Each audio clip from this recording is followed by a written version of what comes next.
S തീർച്ചയായിട്ടും നമ്മുടെ ഇന്ത്യയിൽ ഏറ്റവും കൂടുതൽ കാലം ജീവിച്ച ഒരു കമ്മ്യൂണിസ്റ്റ് നേതാവാണ്.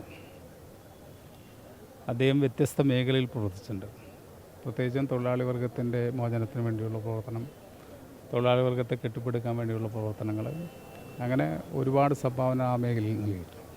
പാർട്ടിയുടെ താഴെത്തല മുതൽ അദ്ദേഹം ഓൾ ഇന്ത്യ ലെവൽ വരെ പ്രവർത്തിച്ചിട്ടുണ്ട്.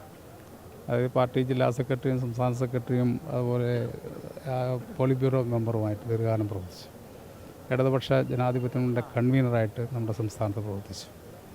അതോടൊപ്പം തന്നെയാണ് പ്രതിപക്ഷ നേതാവ് എന്ന നിലയിൽ അദ്ദേഹം 2001 മുതൽ 2006 വരെ പ്രവർത്തിച്ചത്.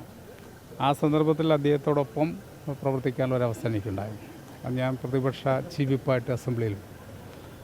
അതിനുശേഷം 2006, 2011 കാലഘട്ടത്തിൽ അദ്ദേഹം മുഖ്യമന്ത്രിയായി. അദ്ദേഹം മുഖ്യമന്ത്രിയായിരുന്ന സമയത്ത് നിയമസഭയുടെ സ്പീക്കറായി പ്രവർത്തിക്കാൻ അവസരമുണ്ടായി. 2011 തൊട്ട് 2016 വരെ അദ്ദേഹം വീണ്ടും പ്രതിപക്ഷ നേതാവായി. ആ പ്രതിപക്ഷ നേതാവായ സന്ദർഭത്തിലും അന്ന് അസംബ്ലിയിൽ എനിക്ക് അദ്ദേഹത്തോടൊപ്പം പ്രവർത്തിക്കാൻ കഴിഞ്ഞു.